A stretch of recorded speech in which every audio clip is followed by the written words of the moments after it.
La Gomera se halla situada en el centro de las Canarias occidentales. Su orografía es muy accidentada, estando surcada por numerosos barrancos nacidos en una suave meseta que corona la isla. Aquí se encuentra el más extenso bosque de laurisilva de Canarias. Las costas de La Gomera son en su mayor parte acantiladas, con pocas zonas resguardadas. Estas características se continúan en sus fondos costeros y le dan un carácter peculiar.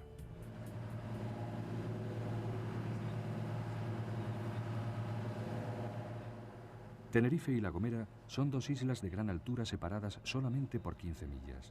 Esto provoca que el alisio se canalice entre ambas, aumentando de velocidad. Navegamos la traviesa con viento fresco, pero el Solana II es un buen barco y no hay motivos de preocupación.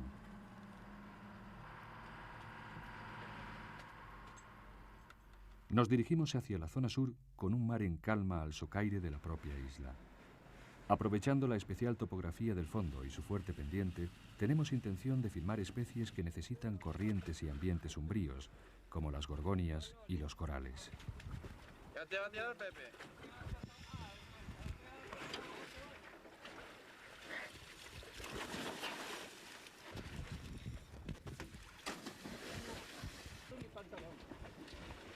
Está bien controlando, joder. Yo, como sé que todavía está la cámara.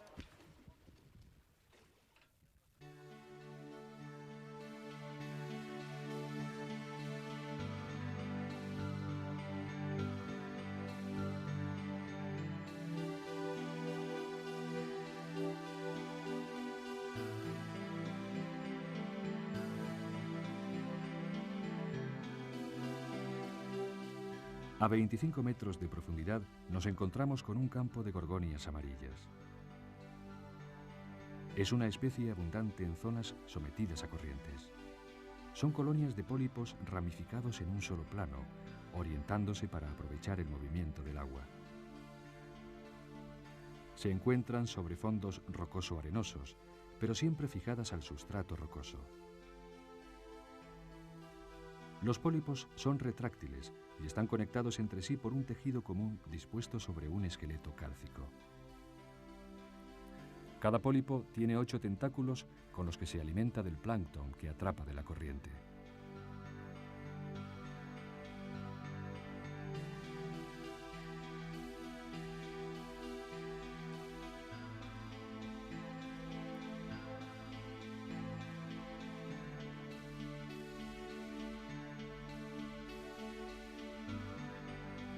La gorgonia roja es otra especie más pequeña, pero de estructura similar a la amarilla. Suele encontrarse en los mismos hábitats que la anterior y localmente cubre grandes zonas rocosas en lugares de alto hidrodinamismo. Una característica distintiva es el lugar donde se encuentran situadas. La mayoría de las que han completado su desarrollo se sitúan perpendiculares al movimiento del agua. De esta forma, aumenta su capacidad de atrapar alimento por medio de sus pequeños pólipos. Estas gorgonias, o abanicos de mar, como también se las llama, tienen una fuerza y flexibilidad asombrosas.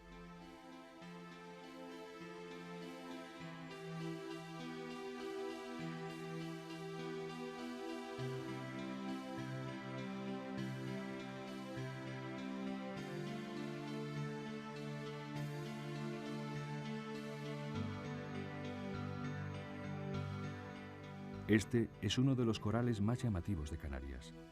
Ocasionalmente se puede encontrar a 40 metros de profundidad, pero su rango habitual de distribución es a partir de 60.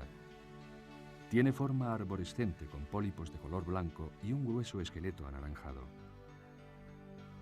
Al igual que las gorgonias, se alimenta del plancton que hay en el agua, atrapándolo por medio de los tentáculos de sus pólipos. La gerardia es una especie de coral que ya vimos en Gran Canaria. Los pólipos forman colonias córneas ramificadas o pueden crecer sobre los esqueletos de corales negros muertos. Esta especie procede del Mediterráneo y en el Atlántico solo se ha encontrado en Canarias y Madeira.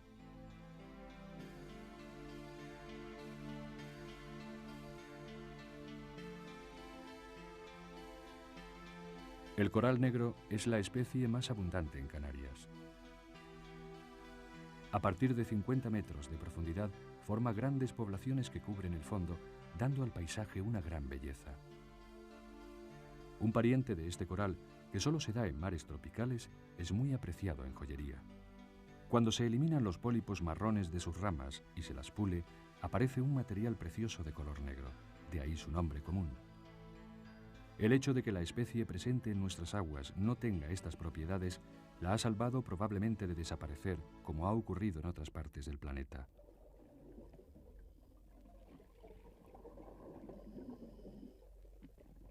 Nos sorprende la escasez de peces de tamaño medio en los fondos someros y pensamos que estas costas han sido sometidas últimamente a una excesiva explotación pesquera.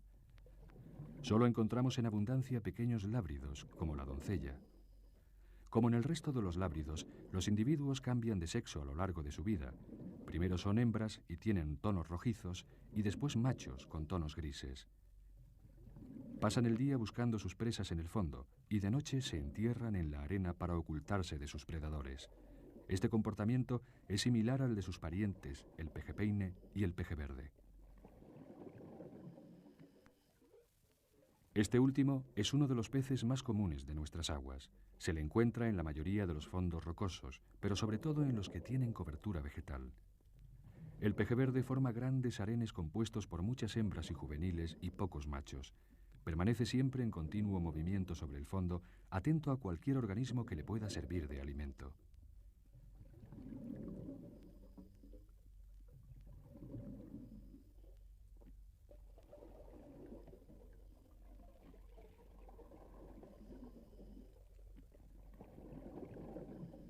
Otros animales frecuentes en todo tipo de fondos son las estrellas de mar, que como los erizos pertenecen al grupo de los equinodermos.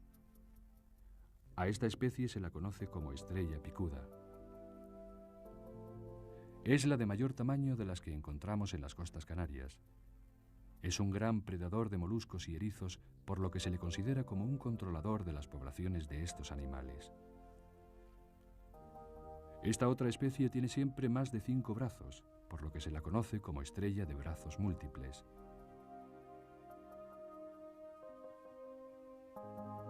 Otra de sus características es que puede reproducirse asexualmente partiéndose en 2 mitades y regenerando cada parte una nueva. La superficie del cuerpo y los pies ambulacrales están protegidos por agudas púas para dificultar que sean mordidos por peces y crustáceos. Es necesaria la coordinación de los miles de pies que posee una estrella de mar para que se mueva con eficacia.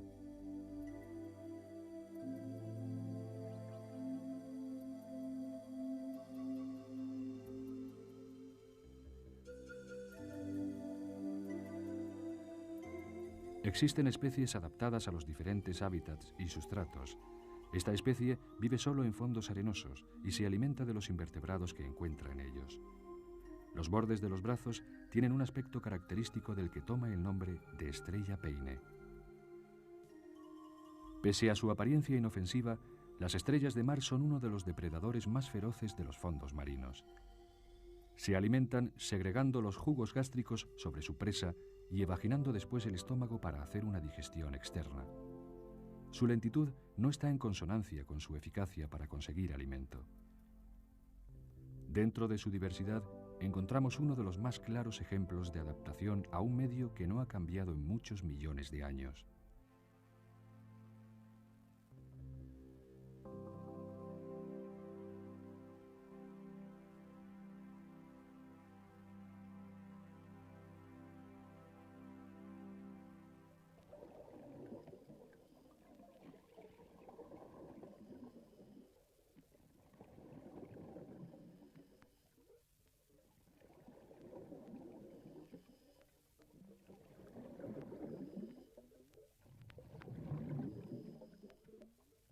Mientras hacemos la parada de descompresión, tenemos ocasión de filmar a un grupo de trompeteros. Esta especie es oceánica durante su etapa juvenil, acercándose a las zonas costeras en primavera, mientras que los adultos viven cerca del fondo. Es una especie muy abundante y constituye gran parte de la dieta de predadores oceánicos, como marlines, atunes y medregales.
Partimos de Valle de Gran Rey en dirección norte. El tiempo es bueno y el estado del mar nos permitirá hacer inmersiones en una zona que normalmente es inaccesible para los submarinistas.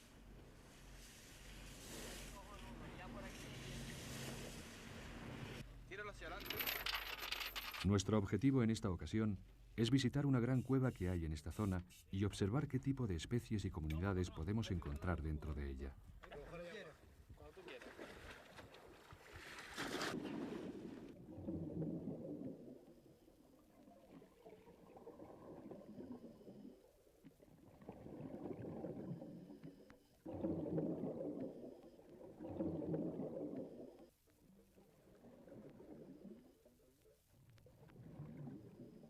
Las condiciones ambientales que se dan en las grandes cuevas concentran una fauna de aguas profundas debido a la baja intensidad de luz, que puede llegar a la oscuridad total. Esto determina que no existan algas. La mayor parte de la fauna está compuesta por organismos que se alimentan de la materia orgánica que entra con las corrientes.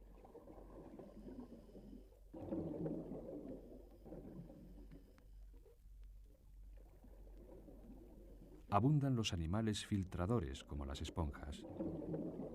Podemos observar diversas especies con la característica común de una falta de coloración.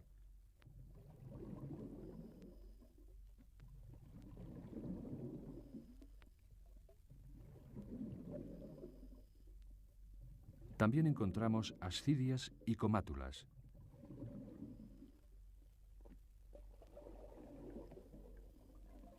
Las comátulas son equinodermos como las estrellas y los erizos y buscan siempre ambientes con poca luz.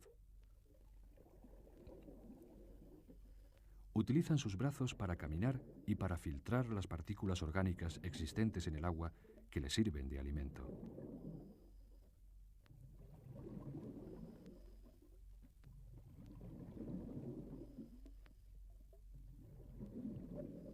La composición del fondo nos indica que esta es una cueva con mucha corriente, ya que no existe sedimentación fina.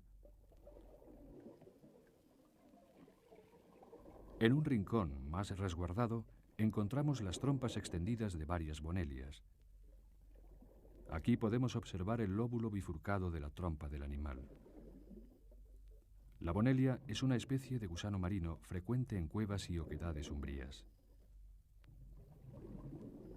Esta trompa pertenece a una hembra que la extiende hasta la arena en busca de alimento. Su cuerpo se encuentra protegido en el interior de una grieta de la roca. Ante cualquier amenaza, repliega la trompa para protegerla, como hace ahora estimulada por la luz.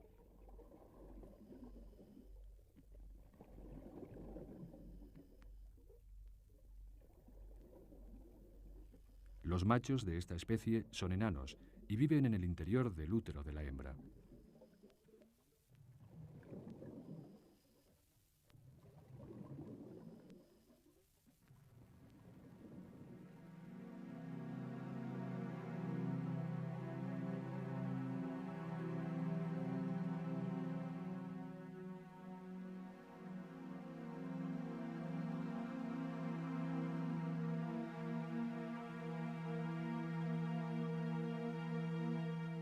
Esta cueva es especialmente bella y espectacular gracias a la existencia de varios jameos o comunicaciones con la superficie. Este nos da la oportunidad de hacer una parada y planificar el resto de la inmersión.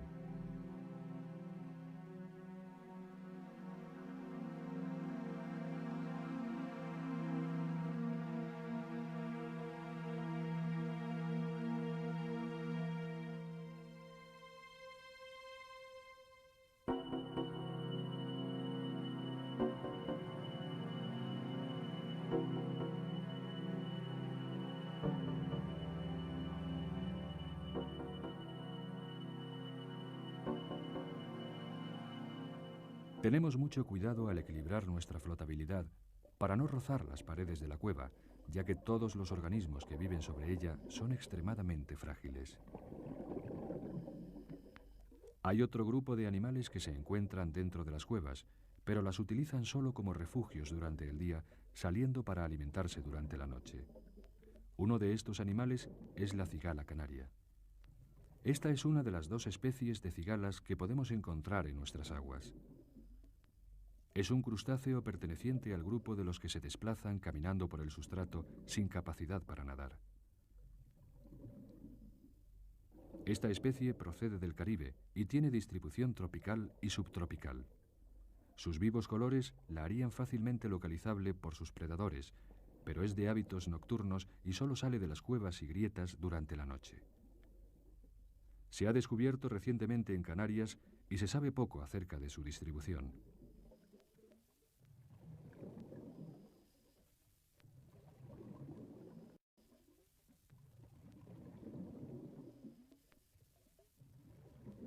También encontramos otros crustáceos que se ocultan aquí durante el día.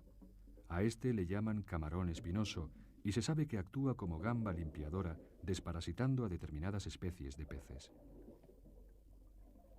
Esta otra especie de camarón es muy abundante y se puede encontrar durante la noche a poca profundidad, formando grandes concentraciones. Ayudados por sus grandes ojos, se mueven entre las piedras en busca de alimento.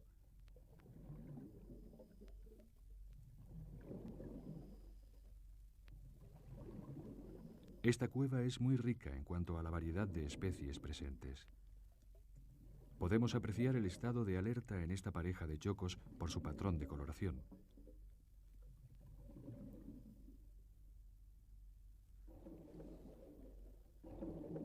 Es posible encontrar dentro de la cueva representantes de casi todos los grupos de animales marinos. La especie de mayor tamaño que encontramos es el chucho negro. Pertenece al gran grupo de las rayas y los tiburones, ya que es un pez con esqueleto cartilaginoso.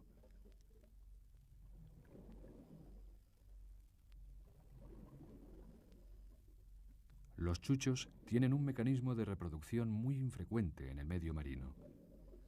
Casi todas las especies marinas sencillamente echan sus huevos y su esperma en el océano, esperando que la proximidad y el azar los reúnan. Pero esta especie es una de las pocas excepciones en las que el macho introduce directamente el esperma en el interior de la hembra.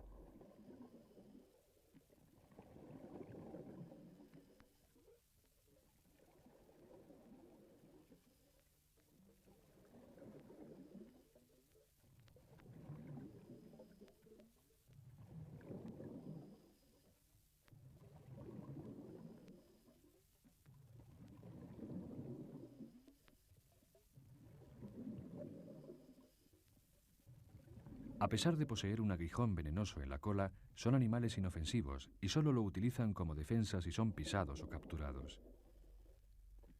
La presencia del buceador suele inquietarles, aunque se limitan a alejarse sin hacer nunca uso de su aguijón si no se les acosa.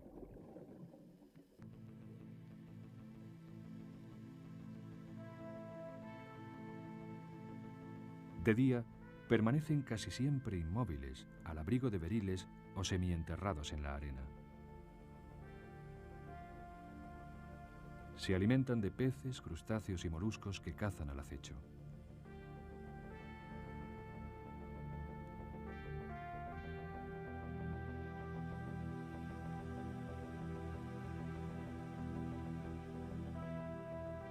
Tenemos la fortuna de presenciar el apareamiento de dos chuchos negros. Este ritual nunca había sido filmado antes en Canarias. Esta bella danza silenciosa es un momento crucial en la reproducción de esta especie.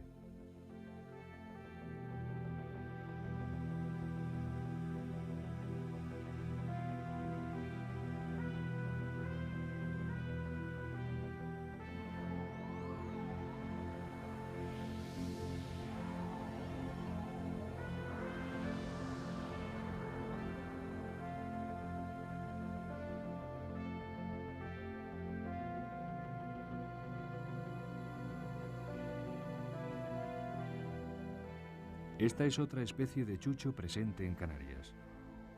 Se le llama chucho amarillo por ser más claro y se le puede distinguir por tener una forma más romboidal. Esta circunstancia le permite utilizar sus aletas para nadar como si fueran alas submarinas. El chucho negro, por el contrario, avanza por medio de ondulaciones de sus aletas de la misma forma que las morenas o las serpientes usan su cuerpo.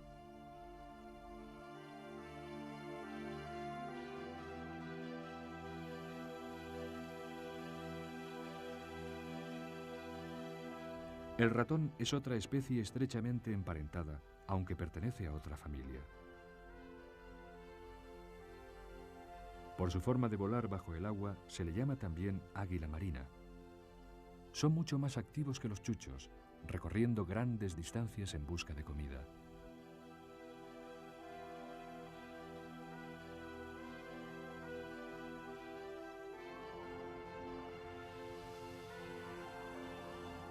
Por último, vemos a otro representante de este grupo de peces.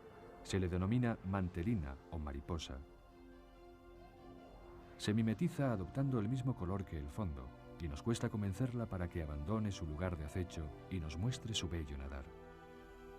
Podemos apreciar un paso más en la evolución de los peces que han elegido avanzar usando sus aletas a modo de alas.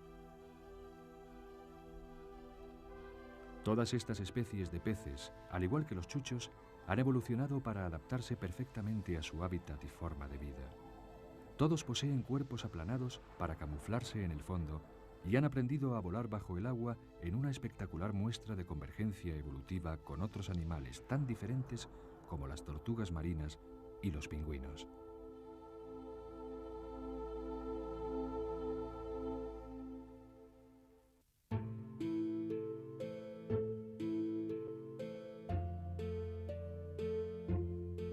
Dejamos atrás las bellas costas de La Gomera para continuar nuestro periplo por el resto de las islas de nuestro archipiélago. Nuestro próximo objetivo será El Hierro.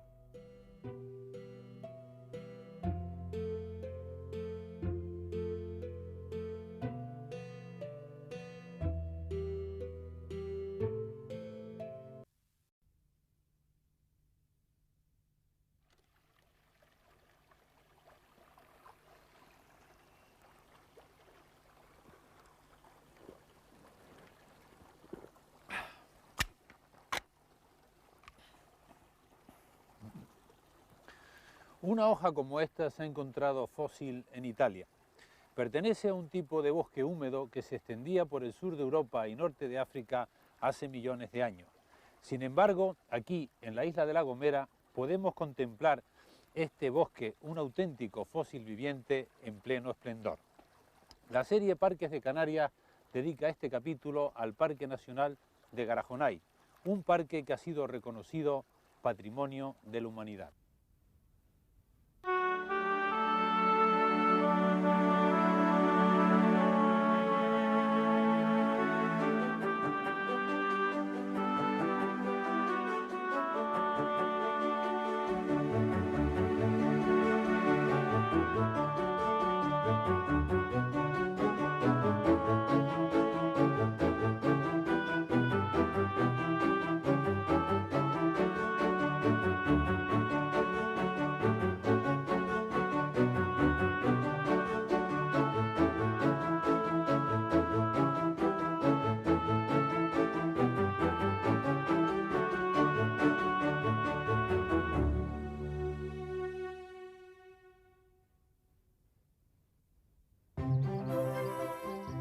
La isla de La Gomera es pequeña y escarpada.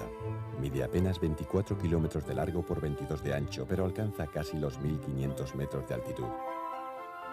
De hecho, su masa forma una pantalla al aire que los vientos alisios empujan por encima del océano, con lo que llegan cargados de humedad. El aire se comprime al chocar con las montañas y ascender por sus laderas, y así se forman las nubes.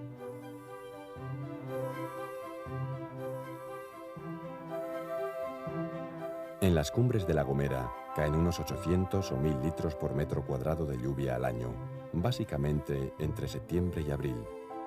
Esta pluviometría no justifica la presencia de un bosque siempre verde, de carácter subtropical, que no acusa síntomas de estrés hídrico ni siquiera en verano.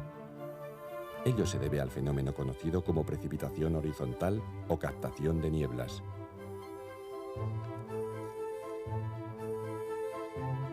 Las nubes están formadas por millones de minúsculas gotitas de agua.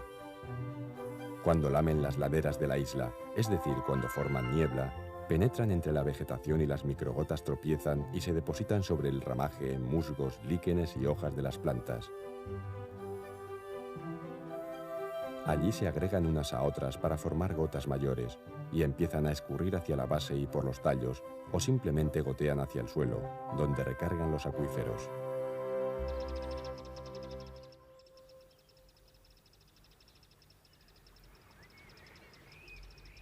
Estas precipitaciones ocultas no se pueden medir con un pluviómetro, pero a lo largo del año llegan a aportar de 2 a 5 veces la misma cantidad de agua que la lluvia. Las nubes son literalmente peinadas por la vegetación. Así se nutre de humedad el monte verde, como la llaman los canarios, y al que también le estaría bien aplicado el calificativo de bosque esponja. En Canarias quedan ya pocos bosques donde el agua corre todo el año. Este es uno de ellos.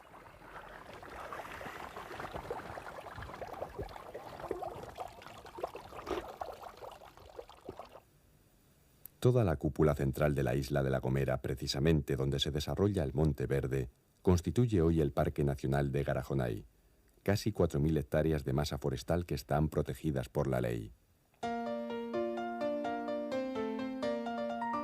El Parque Nacional de Garajonay no es un parque escénico. Hay pocos lugares desde donde contemplar abiertamente la extensión de la laurisilva. La parte alta de la isla es relativamente plana y ofrece pocas perspectivas, y esto si es que las nubes lo permiten. No obstante, existe una notable excepción. El acceso occidental al parque se realiza a través de la carretera que cruza la isla y que ofrece una magnífica visión de 3 roques enormes: Ojila, Agando y la Zarcita. Se trata de grandes pitones de dura roca ácida, situados en la misma divisoria de la isla y puestos al descubierto por la erosión. Dentro del parque son los únicos testigos evidentes del pasado volcánico de esta isla, donde hace más de 1 millón de años que no tiene lugar erupción alguna.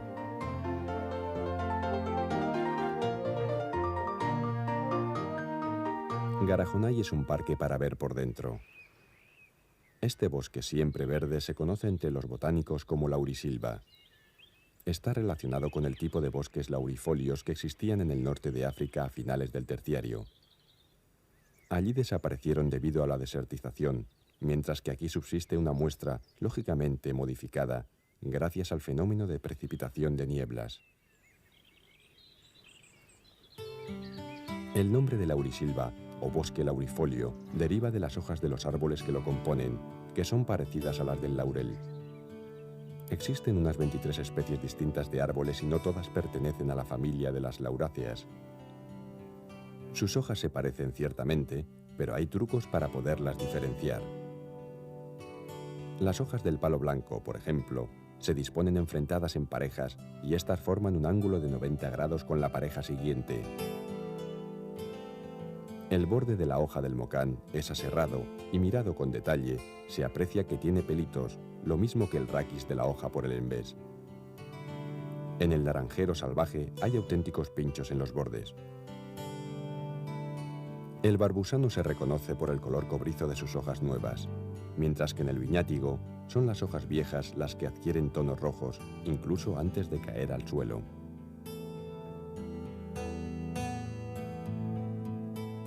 La hoja del sanguino presenta unos bultitos bastante señalados cerca de la base de sus venas principales. En el til también hay glándulas similares, pero solo en la última de las venas, y si se mira por debajo, se comprobará que están llenos de pelitos marrones.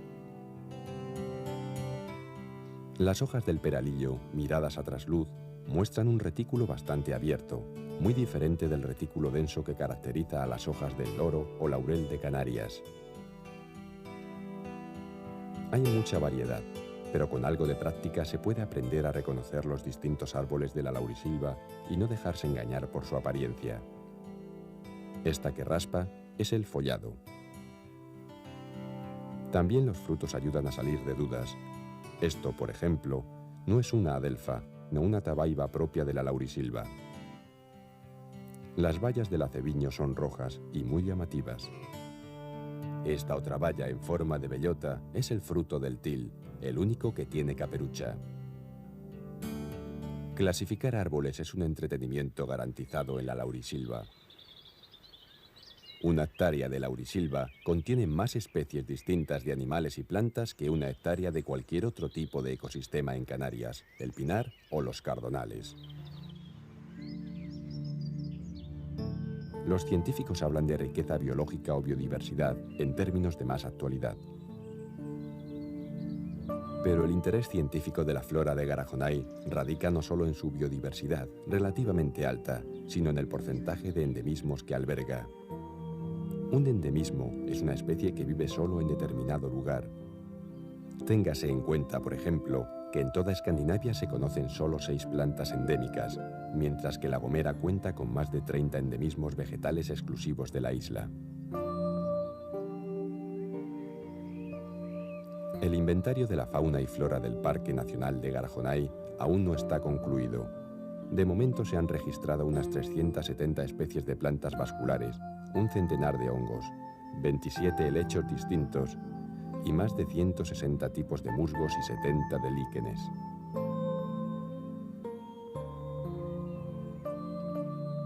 Los musgos abundan lógicamente en un bosque tan húmedo como la laurisilva. Sus esporas no encuentran problema alguno para germinar. En los lugares donde la precipitación de nieblas es máxima, allí donde crecen los tejos, arraigan sobre el suelo, las rocas o los troncos de los árboles. Se forma así un tapiz de musgos que lo cubre todo y que es atravesado por los helechos, hierbitas pasteleras y otras especies altamente higrófilas. Cuando los suelos son profundos, los árboles de la laurisilva pueden alcanzar los 20 metros de altura. Su densa copa reduce mucho la luz en el interior del bosque, a veces hasta el 2 por 1000. En un sotobosque tan sombrío, son pocas las plantas que logran crecer. Es por excelencia el mundo de los helechos y de los hongos.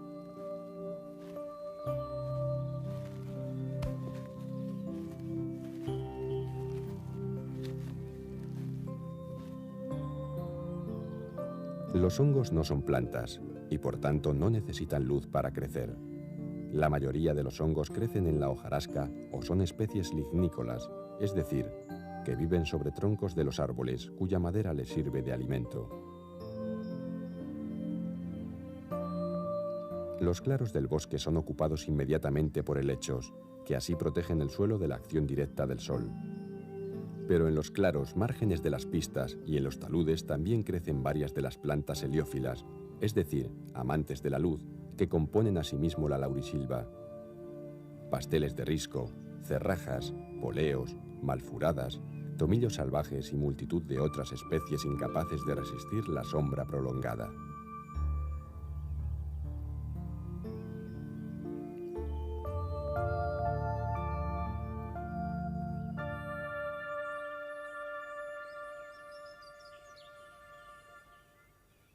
Algunas de las especies arbóreas que conforman la masa principal de la laurisilva también tienen problemas con la luz, como este raro saúco canario, que ha de atravesar el dosel para poder abrir sus racimos en lo alto, donde da el sol.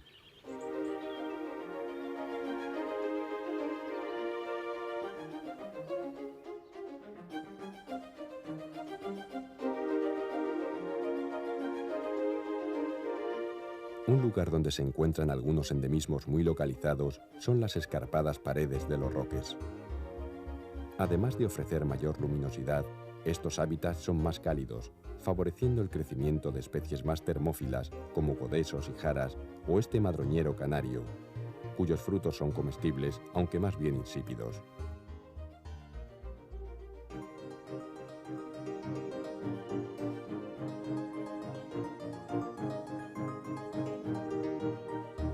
En una de las fachadas del roque de Ojila existe una pequeña senda trabajada en la piedra, por la que se puede acceder al refugio de algunos raros endemismos gomeros, como esta cineraria de flores amarillas.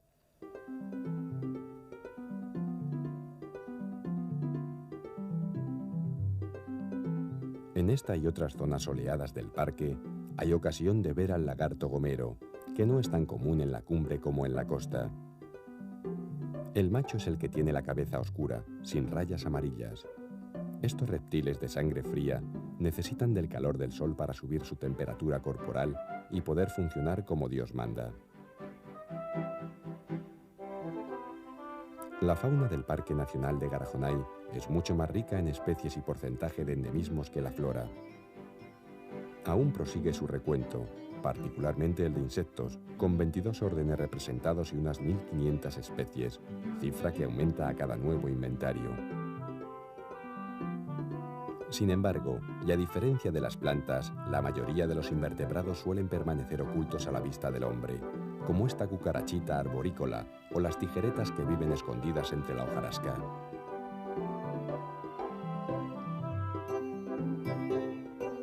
Aquí vemos a una de las 60 especies de araña registradas en el parque.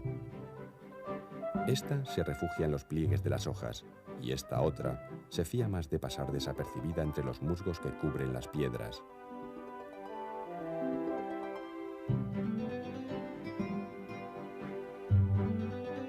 Ninguna de las hormigas encontradas en Garajonay es endémica, pero abundan por todas partes y no dejan rincón sin registrar en busca de comida.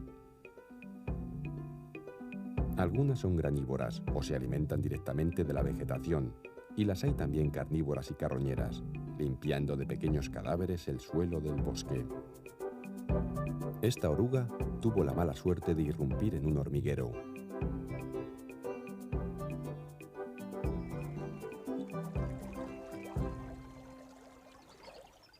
Los patinadores son chinches que caminan sobre el agua sin hundirse. Allí donde las aguas están más remansadas, podemos encontrar girínidos, que son escarabajos acuáticos que patinan por la superficie de los charcos.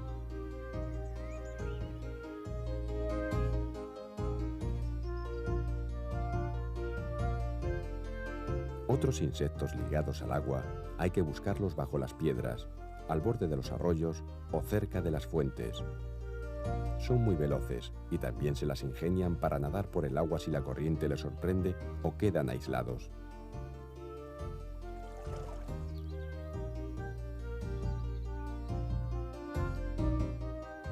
Un simpático personaje que está también ligado al agua es la ranita meridional. Vive normalmente en las charcas próximas a cultivos y fondos de barrancos más soleados ya fuera del parque, pero sus hábitos arbóreos y perpetua curiosidad la llevan a realizar largas excursiones e internarse en las zonas marginales de laurisilva.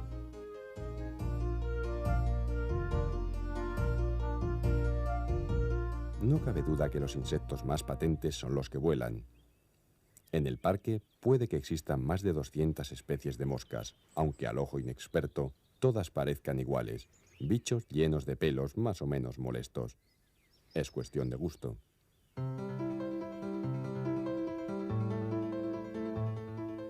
Los abejorros, sobre todo los bombus o abejorros de culo blanco, son más familiares, lo mismo que las avispas o avispones, que presentan colores llamativos para advertir a los incautos del peligro que supone meterse con ellos.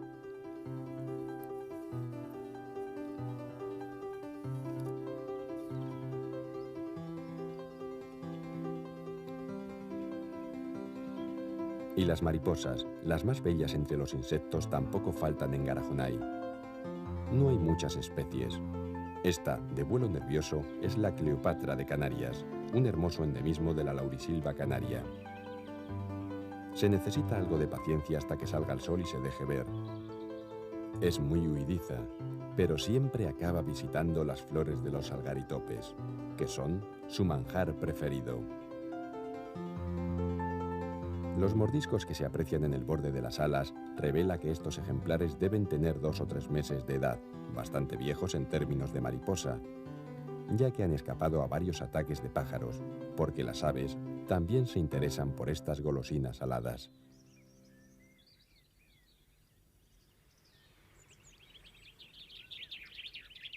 Las aves no faltan, lógicamente, en un bosque como Garajonay.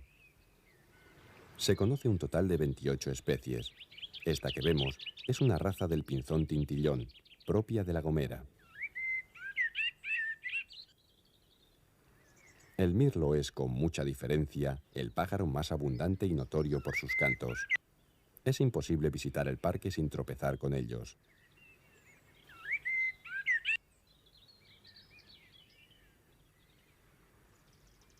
Muy distinto ocurre con las palomas de la laurisilva. Son grandes aves, de plumaje bellísimo, pero costumbres muy reservadas. Es inusual poder contemplar a las palomas en pleno cortejo, pues rara vez se dejan ver más allá de una sombra que pasa rozando la copa de los árboles. Esta en imagen es la paloma turqué, que hace el nido en lo alto, en los árboles, donde se bifurcan las ramas y saca adelante 1 o 2 pollos al año. La paloma turqué se caracteriza por tener una franja blanca que le cruza la cola de lado a lado.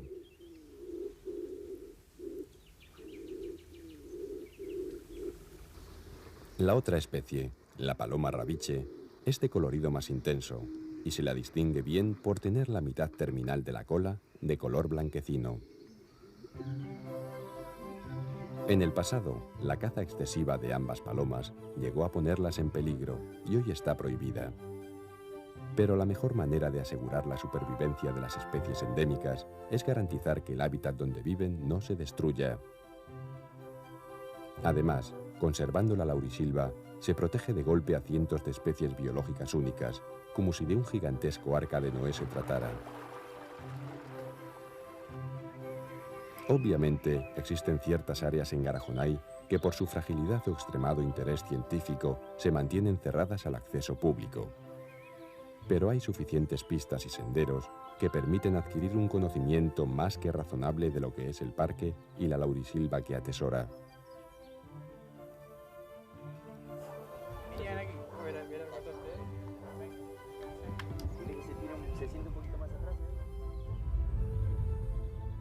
Garajonay cuenta también con varias zonas de acampada y recreo, como esta de Laguna Grande, donde la gente local puede concentrarse y disfrutar con sus juegos sin poner en peligro los frágiles recursos del parque. En el centro de visitantes se puede obtener información sobre el parque, adquirir libros y participar en varios programas educativos. Un parque nacional no cumple su misión solo conservando la naturaleza. También debe facilitar el recreo a las personas y, en particular, su educación. El origen volcánico del archipiélago canario, la formación y estructura de la isla de La Gomera, la importancia de la laurisilva como ecosistema relíctico y otras muchas de las cosas que aquí hemos tratado se explican en detalle en el centro de visitantes. El público acude cada vez más a este tipo de centros, pues adquiere conocimientos que luego le permiten disfrutar más de su visita al parque. La laurisilva, por ejemplo, se explica no como una mera colección de especies vegetales y animales, sino como un gran organismo vivo, un ecosistema, donde cada especie tiene una función que cumplir.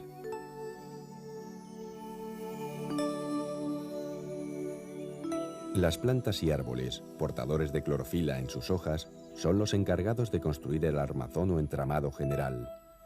El clima es templado y los suelos sándicos son profundos y muy fértiles.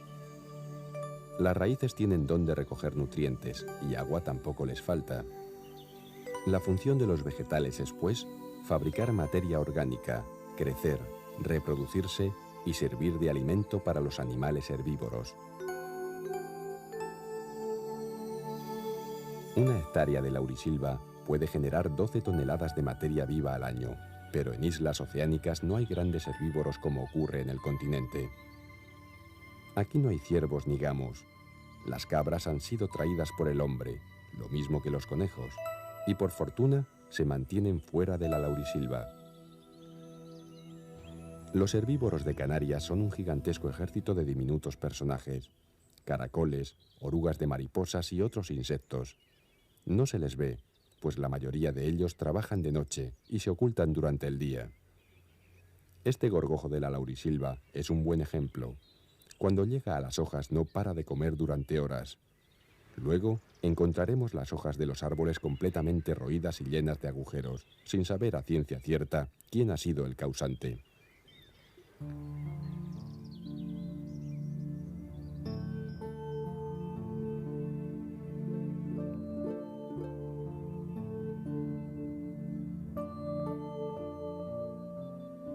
El néctar de las flores es aprovechado por los insectos, que de este modo se encargan de transportar el polen de una a otra. Los frutos de los árboles son comidos por las aves que así dispersan sus semillas con los excrementos, lo que a menudo facilita el proceso de germinación. Las plántulas crecen lentamente en el suelo a la espera de que se forme un claro que tendrán que rellenar. Es el ciclo de la vida en el bosque. Algunas especies arbóreas de la laurisilva se reproducen no solo por semilla, sino que van emitiendo hijos alrededor del tronco principal. De este modo, cuando le llega la muerte al árbol padre, dejará una corona de nuevos vástagos que se encargarán de propagar la especie.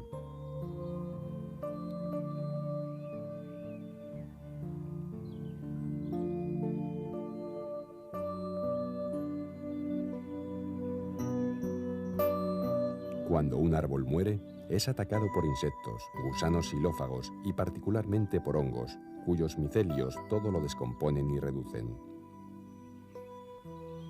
Lo mismo ocurre con las hojas muertas y ramas que caen al suelo. La hojarasca es un mundillo de pequeños animales, hongos y bacterias que se encargan de destruir todos estos restos orgánicos y devolverlos al suelo en forma de nutrientes. Y de paso, ellos mismos viven, crecen, se reproducen y sirven de alimento a animales mayores. Comer y ser comido, la ley que rige el mundo animal. Incluso aves tan voraces como el mirlo deben vigilar de no acabar en las zarpas de los gatos y ratas, animales depredadores que han sido introducidos involuntariamente por el hombre. Y estos, a su vez, pueden convertirse en menú de las aves rapaces, como el aguililla, que sobrevuela y domina todo el bosque.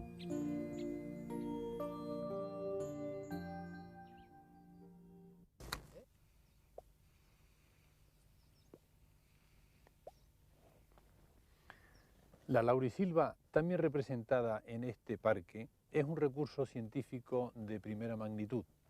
De hecho, son muchos los programas de investigación que se están realizando aquí, en Garajonay. Aunque pueda parecer insólito, en el Parque Nacional de Garajonay se siguen descubriendo especies nuevas, hasta ahora desconocidas para la ciencia, y a las que se tiene que poner nombre.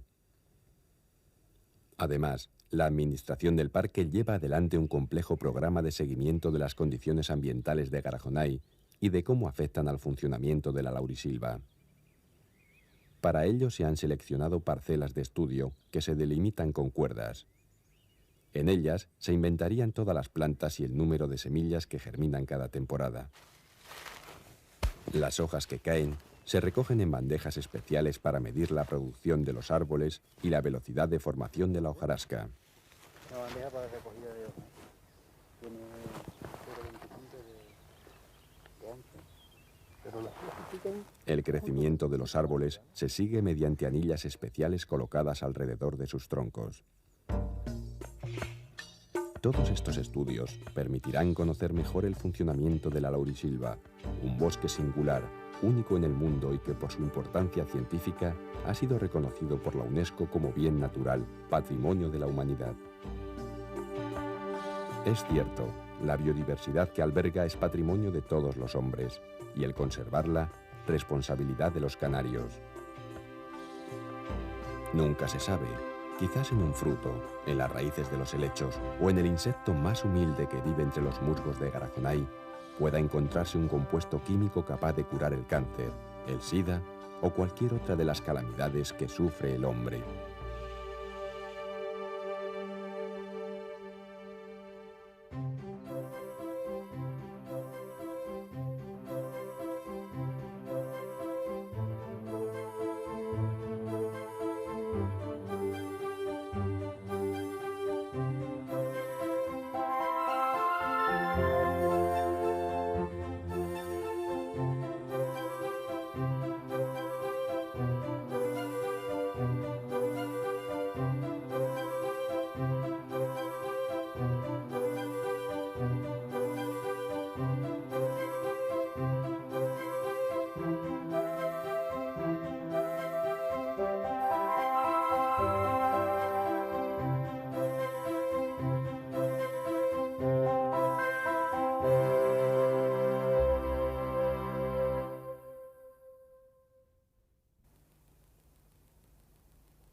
Una especie la construye la naturaleza a lo largo de muchos miles de años y cada especie es irrepetible. Hay sitios en el mundo, como este Parque Nacional de Garajonay, donde se concentra la riqueza biológica y deben ser conservados como auténticos santuarios. Cuando una especie se extingue, todos somos un poco más pobres. No lo olvide.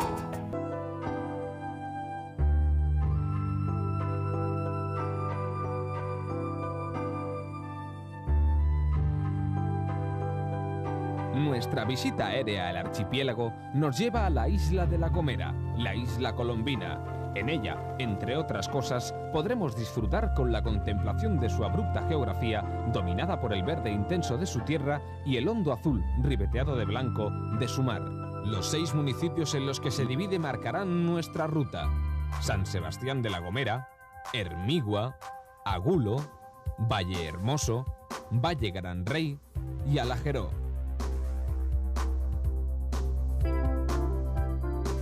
Acompañamos desde el aire el rápido viaje del moderno navío que se aproxima a la capital insular, San Sebastián de La Gomera. Su situación geográfica lo hace punto de casi obligado atraque para las naves con rumbo a América desde aquellas primeras de Cristóbal Colón.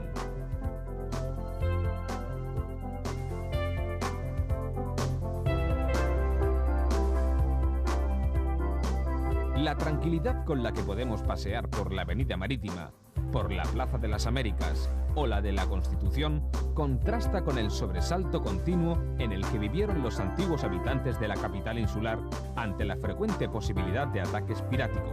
Era el tributo que tenía que pagar por su prosperidad, poderoso atractivo para saqueadores de todas las procedencias. Las calles de San Sebastián se llenan de bellos edificios, como la Casa de la Aguada. Con este agua se bautizó un continente, reza la leyenda del Pozo, en pleno corazón de la villa.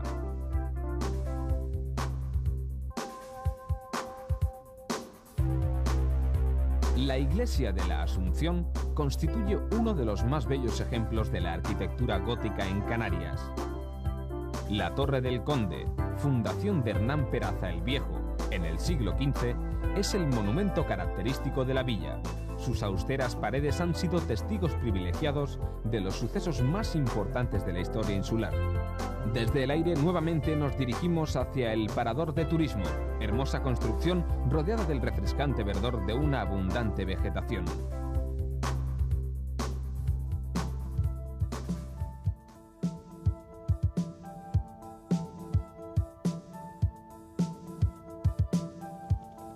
Nos elevamos otra vez y, bordeando la costa, nos dirigimos a Hermigua. El faro, figura familiar y tópica en las islas, se yergue sobre su base para, con sus guiños, alumbrar la senda en las negruras de la noche. El mar ataca a los acantilados y se deshace en blanca espuma. A nuestros pies, el feraz valle de Hermigua, la primitiva Mulagua de los aborígenes, núcleo residencial y zona privilegiada del señorío. Un amplio sector del municipio se encuentra dentro del Parque Nacional de Garajonay, área que comprende la cabecera del Barranco del Cedro.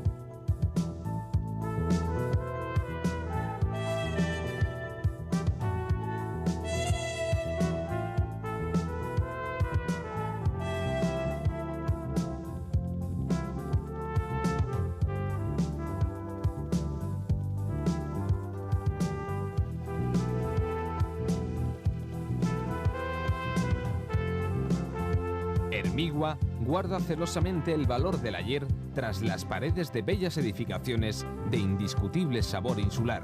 En el valle, al fondo, siempre aflora el mar, flanqueado de fértiles peldaños que escalan los montes.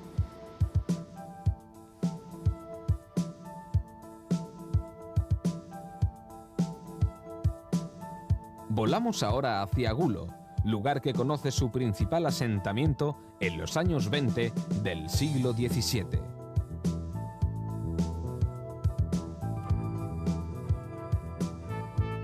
Echamos pie a tierra para recorrer sus calles, pinas y sinuosas, empedradas, a las que se asoma la arquitectura popular con su impronta portuguesa.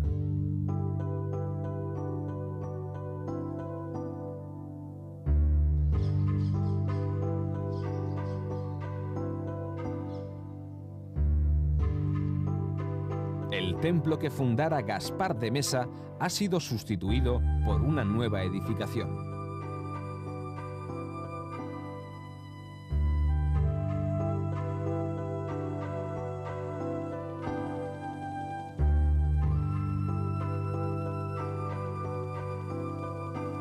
Volamos ahora hacia Valle Hermoso.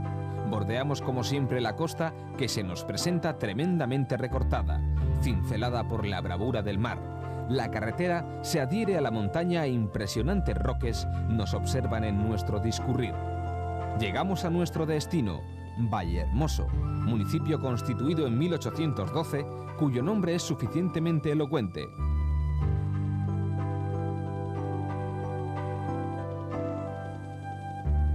Ya en tierra, contemplamos su templo parroquial, obra de principios de siglo, aunque iniciado tiempo atrás.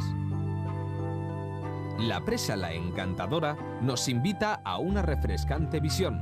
Las palmeras se alzan en sus orillas al pie del vigilante monte.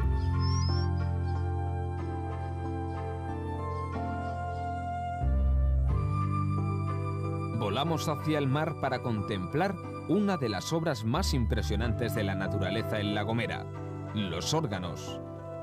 Son el mejor ejemplo en Canarias de pitón sálico, donde la erosión marina ha dejado al descubierto un espectacular conjunto de prismas, consecuencia de la particular disposición de los materiales volcánicos al enfriarse. Esta monumental obra se sumerge en lo profundo del mar, gozando el conjunto de un incalculable valor geomorfológico y paisajístico.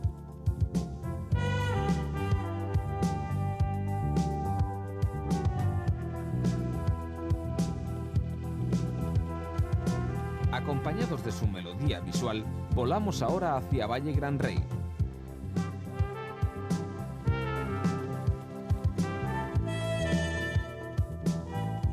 Nos acercamos a la desembocadura del valle. Nuevamente verde y azul son los tonos dominantes del paisaje, el aborigen Oroné, residencia del más poderoso de los reyes indígenas. Se dice que esta circunstancia dio origen a su nombre, Valle Gran Rey. Al alcanzar su independencia municipal en 1812, la capital se fija en Arure, que dio nombre al término, denominación que perdura hasta casi inmediata la presente centuria. Vamos a visitar ahora la fortaleza de Chipude, en terrenos de Valle Hermoso. Divisamos el futuro aeropuerto de La Gomera, en construcción. El impresionante cúmulo domo de la fortaleza, que une a sus valores geomorfológicos y botánicos la existencia de un yacimiento aborigen, destaca en medio de un paraje de gran interés natural. El verdor sigue siendo nuestro fiel acompañante cuando nos dirigimos a la tierra del pan, a La Geró. Su iglesia, fundada al parecer en los albores del siglo XVI, alcanzó el rango parroquial en 1675. Su bella portada nos despide, mientras seguimos una ruta marcada por la estoica esbeltez de los roques, en dirección al Cedro, Agando, La Zarcita, Ojila.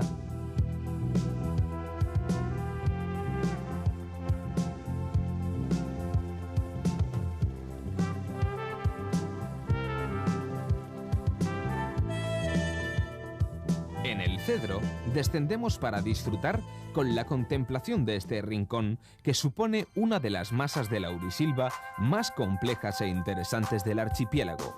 A la diversidad florística y faunística se suma la impronta que supone la presencia del arroyo homónimo. La luz solar colma rápidamente los pequeños resquicios que deja la exuberante vegetación. Una ermita se alza, modesta, en la zona.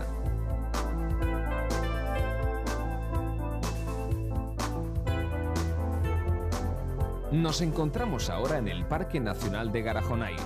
Sobran las palabras ante tan bello espectáculo. El hierro nos invita al fondo. Hacia él nos dirigimos, conservando en nuestra retina el contrastado atractivo de La Gomera.